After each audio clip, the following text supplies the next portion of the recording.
नमस्कार। लक्ष्मण धारा YouTube channel में आप सभी का स्वागत है। प्यारे विद्यार्थियों, अपन राजस्थान अध्ययन की बातचीत कर रहे थे और राजस्थान अध्ययन के चैप्टर फर्स्ट की बातचीत कर ली। Second grade REET RS and all Rajasthan के एग्जाम, जिसके अंदर राजस्थान जीके जो होता है या फिर जिसमें आपको राजस्थान अध्ययन इंपॉर्टेंट लगती है, तो उसकी क्लासें अपन 1 बाय 1 करके दे रहे हैं, जिसके अंदर व्याख्या सहित notes and one liner GK के प्रश्नों की बातचीत करते हैं। तो आज अपन बातचीत करेंगे कक्षा 6 के दूसरे चैप्टर की। फर्स्ट चैप्टर की वीडियो मैंने ऑलरेडी अपलोड कर दी है, जो कि आपको लक्ष्मण धारा के यूट्यूब चैनल की प्लेलिस्ट के अंदर ढूंढना है, राजस्थान अध्ययन क्लास 6, वहाँ पे आपको मिल जाएगी। और आज अपन करते हैं आगे। चलिए शुरू कर लेते हैं राजस्थान अध्ययन चैप्टर 2, जिसका नाम है राजस्थान का इतिहास। ठीक है, तो ज़्यादा इतना लोड वाला नहीं है इसमें। देखो, प्राचीन राजस्थान जो था इसको अलग अलग नामों से जाना जाता था, जैसे जांगल है, मरु है, अर्जुनैन है, सीवी है, मेवात है, हाड़ौती, इस तरीके से।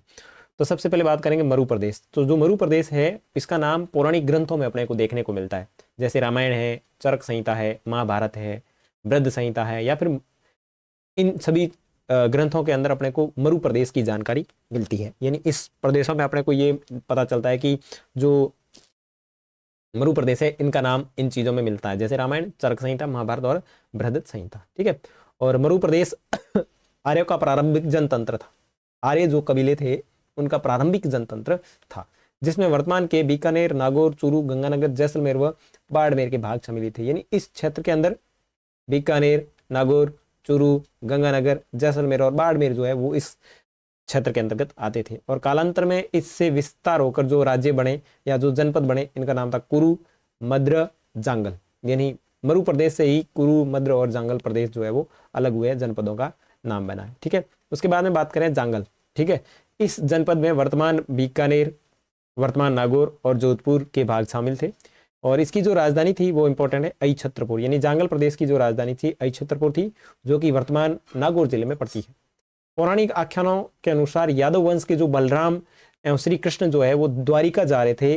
द्वारिका जाते समय जो जिस प्रदेश से होकर गुजरे थे, उस प्रदेश का नाम जो था आपके जांगल प्रदेश था। तो ध्यान रखना है कि इस तरीके से प्रश्न आ सकता है कि यादव वंश के बलराम और श्री कृष्ण जब द्वारिका जा रहे थे तो राजस्थान के किस क्षेत्र से होकर के गुजरे थे, तो जांगल प्रदेश। ठीक है, उसके बाद में बात करें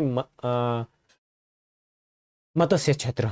यानी इस जनपद का जो उल्लेख है अपने को ऋग्वेद में भी देखने को मिलता है। और भारत के अंदर मत्स्य जनपद की जो राजधानी थी वो विराटनगर, बैराट थी। और यह जनपद अलवर और जयपुर के मध्य स्थित था।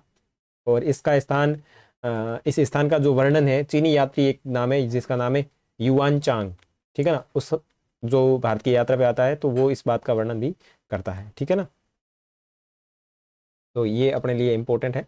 आगे बात करें सूरसेन। ठीक है, राजस्थान के भरतपुर, धौलपुर तथा करौली के अधिकतर भूभाग भारत प्राचीन सूरसेन जनपद के अंतर्गत शामिल थे। यानी सूरसेन जो है, जिसके अंदर भरतपुर, धौलपुर, करौली के अधिकतर जो भूभाग है वो इसके अंतर्गत आते थे, सूरसेन के अंदर। ठीक है, और जो सूरसेन जनपद था, इसकी राजधानी जो थी वो मथुरा थी।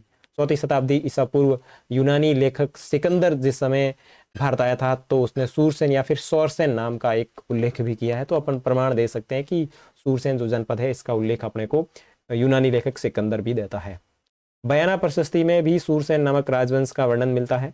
सिकंदर के आक्रमण के पश्चात अपनी स्वतंत्रता को सुरक्षित रखने के उत्सुक पंजाब और टक की कुछ जातियां राजस्थान में आकर बस गई।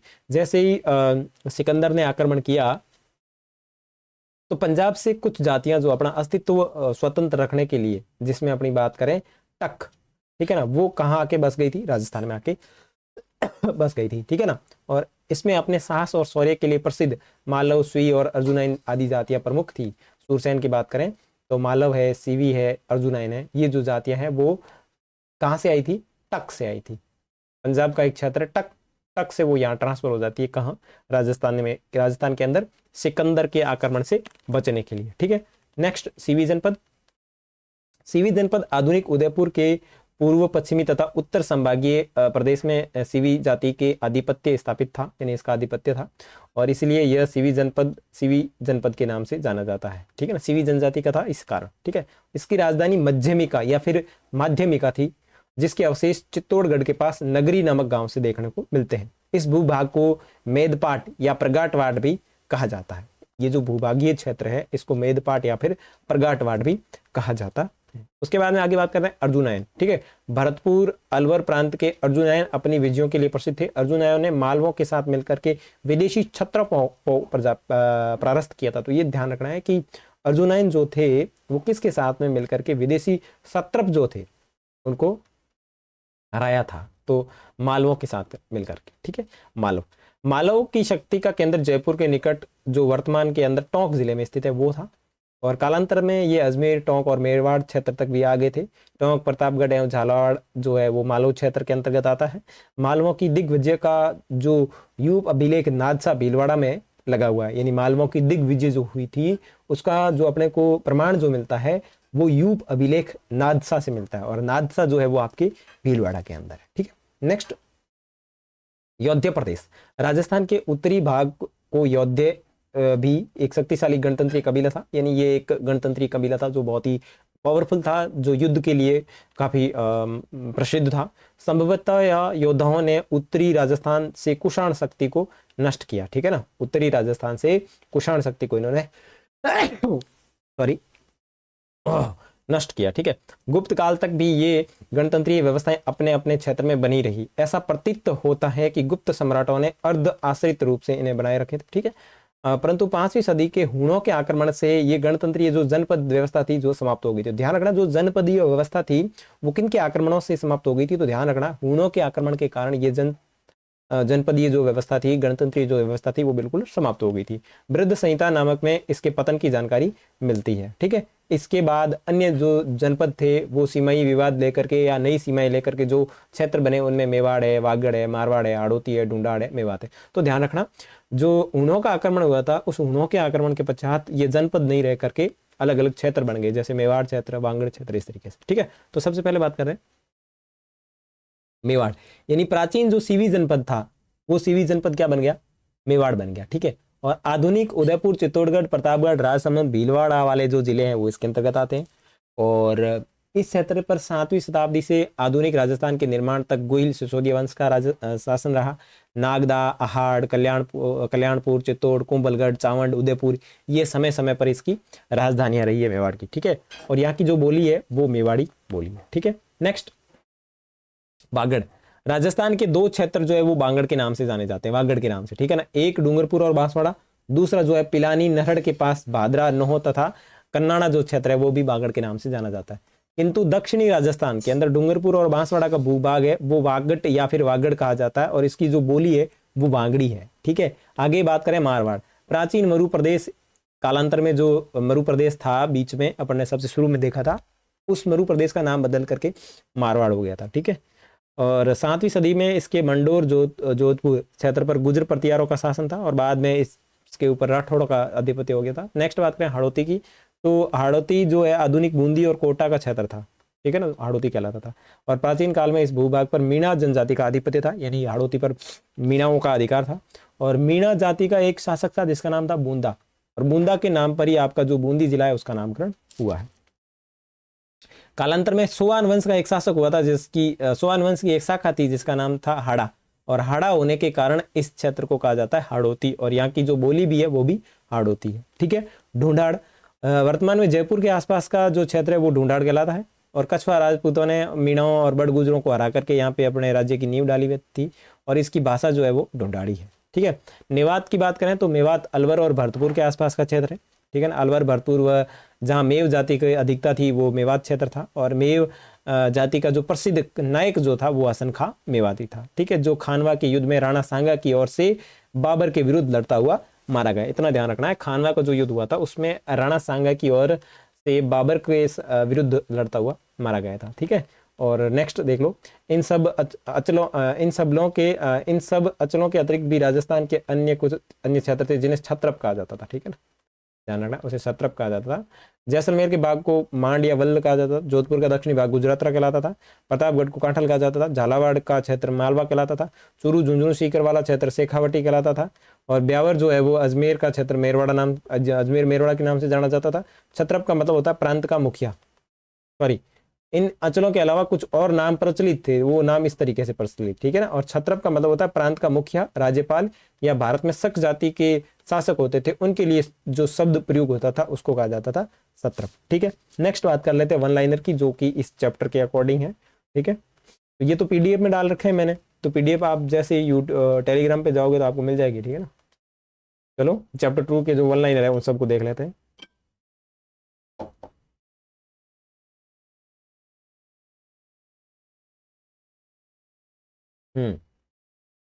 राजस्थान अध्ययन सभी प्रतियोगी परीक्षाओं के लिए उपयोगी। चलो प्राचीन समय में राजस्थान विभक्त था जनपद एवं अंचल के अंदर। ठीक है, राजस्थान के किस भाग को मरु प्रदेश कहा जाता था? तो राजस्थान के अंदर बीकानेर, नागौर, चूरू, गंगानगर, जैसलमेर और बाड़मेर वाला जो भाग है उसको मरु प्रदेश कहा जाता था। मरु प्रदेश की जानकारी हमें कहाँ कहाँ से मिलती है?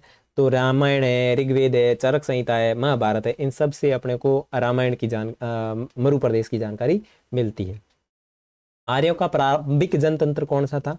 तो आर्यों का प्रारंभिक जनतंत्र भी आपका मरु प्रदेश था। ठीक है, जांगल प्रदेश कौन सा क्षेत्र कहलाता भाई? तो वर्तमान बीकानेर, नागौर और जोधपुर के आसपास का जो भाग है वो वर्तमान में जांगल प्रदेश कहलाता था। ठीक है, और जांगल प्रदेश की राजधानी कौन सी थी? अहिछत्रपुर थी। ठीक है ना, जो नागौर के अंदर है। ठीक है, वर्तमान नागौर के अंदर अपन कह सकते हैं कि यहाँ आसपास का क्षेत्र था। अहिछत्रपुर को वर्तमान में कहा जाता है तो नागौर कहा जाता है, मैंने बता दिया। यादव वंश के बलराम और श्री कृष्ण द्वारिका जाते समय किस क्षेत्र से होकर के गुजरे थे? तो जांगल प्रदेश से होकर के गुजरे थे। मतलब इसमें वन लाइनर अपने इस बात पे बता देते हैं कि इस बात को बता देते हैं कि अपन ने कितनी चीजें वो सही ढंग से पढ़ी है। ठीक है ना, आगे देखो कौन से जनपद का उल्लेख ऋग्वेद से मिलता है? तो मत्स्य जनपद का उल्लेख भी अपने को ऋग्वेद से मिलता है। ठीक है, महाभारत काल में मत्स्य जनपद की राजधानी कौन सी थी? विराटनगर। और विराटनगर की बात करें तो वर्तमान में विराटनगर कहाँ अपने को प्रतीत होता है? तो मत्स्य जनपद वर्तमान किस क्षेत्र के अंतर्गत आता है? तो अलवर और जयपुर के मध्य का जो भाग था वो विराटनगर था। मत्स्य जनपद का वर्णन किस यात्री ने किया? तो चीनी यात्री युआन चांग ने किया था। राजस्थान के भरतपुर, धौलपुर और करौली क्षेत्र जो था उसको किस नाम से जाना जाता है? तो सूरसेन जनपद के नाम से जाना जाता है। सूरसेन जनपद की राजधानी कौन सी थी? तो मथुरा थी।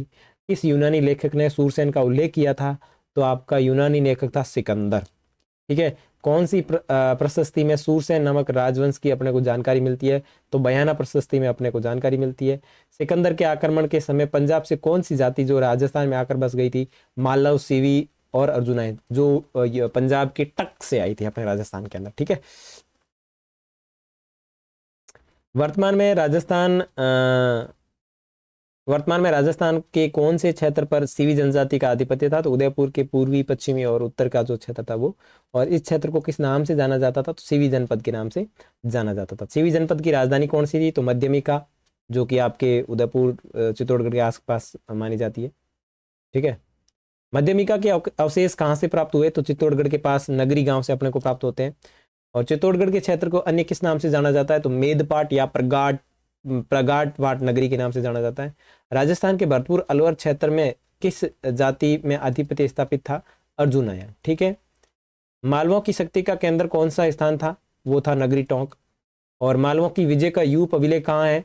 तो नादसा भीलवाड़ा के अंदर है। ठीक है, किस के आक्रमण से जनपद व्यवस्था समाप्त होगी? तो ध्यान रखना 5वीं सदी में हुणों का जो आक्रमण हुआ था उसकी वजह से जनपद व्यवस्था वो समाप्त हो गई थी। जनपदों के पतन का वर्णन कहाँ से मिलता है? तो बृहद संहिता नामक जो ग्रंथ था उससे मिलता है। जनपद की समाप्ति के बाद ये क्षेत्र अलग अलग नामों से जाने गए थे, जैसे मेवाड़ है, वागड़ है, मारवाड़ है, हाड़ौती है, ढूंढाड़ है, मेवात, इस नाम से। ठीक है, प्राचीन सीवी जनपद का क्षेत्र किस नाम से जाना जाता है? तो मेवाड़ के नाम से जाना जाता है। मेवाड़ की कुल कितनी राजधानियां रही है? तो मेवाड़ की कुल 7 राजधानियां रही है, जिसमें नागदा है, अहाड़ है, कल्याणपुर है, चित्तौड़गढ़ है, कुंभलगढ़ है, चावंड है और उदयपुर है। ठीक है, नेक्स्ट, राजस्थान के कितने क्षेत्र वागड़ के नाम से जाने जाते हैं? 2 क्षेत्र। ठीक है ना, डूंगरपुर बांसवाड़ा क्षेत्र को किस नाम से जाना जाता है? वागड़ के नाम से जाना जाता है। और पिलानी के पास नरड़ क्षेत्र को किस नाम से जाना जाता है? वागड़ का। ठीक है ना, वो वागड़ प्रदेश है, ये वागड़ है। ठीक है ना, और ज्यादातर अपन बात करें तो ये दक्षिणी राजस्थान वाला क्षेत्र है डूंगरपुर और बांसवाड़ा, इसको वागड़ प्रदेश के नाम से ही जाना जाता है, जिसकी भाषा जो है वागड़ी है। ठीक है, वर्तमान मरु प्रदेश जो है उसको मारवाड़ कहा जाता है। मंडोर पर 7वीं शताब्दी में किसका शासन रहा? गुर्जर प्रतिहार का रहा। ठीक है, और कोटा बूंदी का वर्तमान नाम किस नाम से जाना जाता है? तो हड़ौती क्षेत्र। ठीक है, कोटा बूंदी पर प्राचीन काल में किस जनजाति का शासन था? तो मीणा। ठीक है, बूंदी का नामकरण किसके नाम पर हुआ है? तो बूंदा मीणा के नाम पर हुआ है। और जयपुर के पास आसपास का जो क्षेत्र था वो किस नाम से जाना जाता, तो ढूंढाड़ के नाम से जाना जाता है। कछवा राजवंश से पहले यहाँ किसका शासन था, तो मीणाओं और बड़गुजरों का शासन था। कछवाओं ने मीणाओं और बड़गुजरों को परास्त करके अपनी यहाँ पे नींव डाली थी, ठीक है ना, जयपुर के अंदर। अलवर भरतपुर का क्षेत्र किस नाम से जाना जाता है, तो मेवात के नाम से जाना जाता है। मेवात क्षेत्र में किस जनजाति का आधिपत्य था, तो मेव जाति का था, ठीक है ना। और मेव जाति का प्रसिद्ध नायक कौन है, तो हसन का मेवाती है। और हसन का मेवाती किस युद्ध में राणा सांगा की ओर से लड़ा था, तो खानवा का जो युद्ध हुआ था उसके अंदर लड़ा था, ठीक है। और प्रतापगढ़ को किस नाम से जाना जाता, तो कांठल के नाम से जाना जाता है। झालावाड़ को, तो जालोर को मालवा के नाम से जाना जाता है। मालवा शेखावाटी क्षेत्र किस नाम से जाना जाता है, तो ये चूरू झुंझुनू जो है वो मालवा शेखावाटी क्षेत्र के अंतर्गत आते हैं, ठीक है ना। ब्यावर और अजमेर क्षेत्र को किस नाम से जाना जाता, तो अजमेर मेरवाड़ा अपन ने पढ़ा था। और राजस्थान के भरतपुर, धौलपुर और करौली भूभाग को किस नाम से जाना जाता है, तो सूरसेन जनपद के नाम से जाना जाता है, ठीक है। अमीर महाकाव्य से हमें जानकारी मिलती है, चौहान वंश जो अलाउद्दीन खिलजी के रणथंबोर विजय है उसकी हमारे को जानकारी मिलती है। नेक्स्ट अपन बात करेंगे अगले वीडियो में तीसरे अध्याय की। तब तक के लिए बाय बाय। चैनल के ऊपर नए हैं तो सब्सक्राइब कर लीजिएगा, साथ ही साथ इसका लिंक जो है वो अपने दोस्तों को शेयर जरूर कर लीजिएगा, ठीक है। मिलेंगे तीसरे अध्याय में, तब तक के लिए बाय बाय। पीडीएफ जो है ये पूरी अध्याय कंप्लीट होते ही आपको टेलीग्राम चैनल पे अवेलेबल करवा दी जाएगी, जिसका लिंक आपके कमेंट सेक्शन में दिया हुआ है।